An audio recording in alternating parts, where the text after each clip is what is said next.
S न्यूजमध्ये आपलं पुन्हा एकदा स्वागत। कटर मशीननं प्राणघातक हल्ला आणि विनयभंगाच्या आरोपातील समाधान माने या मुख्य संशयिताला मुंबई उच्च न्यायालयाच्या कोल्हापूर सर्किट बेंचनं अटकपूर्व जामीन मंजूर केला। या खटल्यात आरोपीच्या वतीनं ॲडव्होकेट भारत सोनुले यांनी काम पाहिलं।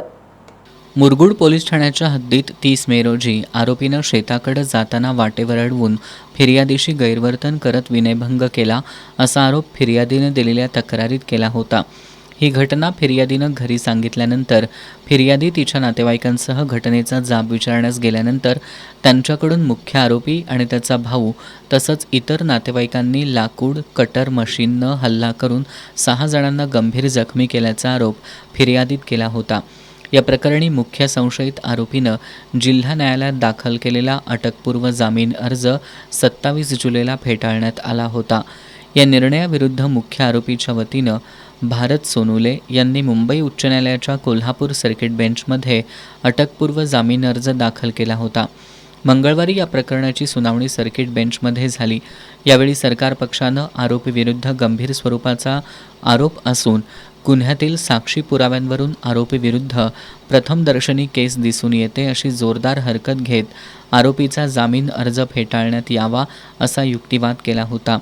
मात्र संशयित आरोपीचे वकील भारत सोनुले यांनी फिर्यादी आणि आरोपी यांच्यात शेतजमीन आणि शेताच्या पाण्यावरून वाद सुरू आहेत। यातील फिर्यादी आणि त्याचे नातेवाईक यांनी आरोपीला त्यांच्या घरात घुसून काठी आणि दगडानं मारहाण करून गंभीररित्या जखमी केलंय असा युक्तिवाद केला।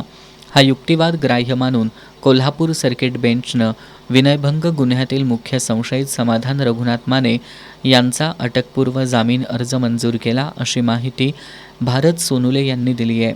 काल 11 ऑगस्ट रोजी या प्रकरणाची सुनावणी मेहरबान सर्किट बेंच यांच्यासमोर झाली। यावेळी आरोपी आणि फिर्यादी यांचे पूर्वीचे वाद होते शेतावरून आणि पाण्यावरून। तसेच यातील आरोपी हा देखील फिर्यादी आणि त्याची साथीदारांनी केलेल्या मारहाणीमध्ये गंभीररित्या जखमी झाला असून आरोपी हाच या घटनेतील खरा पीडित व्यक्ती आहे असा युक्तिवाद आम्ही मेहरबान कोर्टासमोर केला। सदरचा युक्तिवाद ग्राह्य मानून मेहरबान हायकोर्ट सर्किट बेंच कोल्हापूर यांनी मुख्य आरोपी समाधान माने याचा जामीन अर्ज अटी व शर्तींसह मंजूर केला।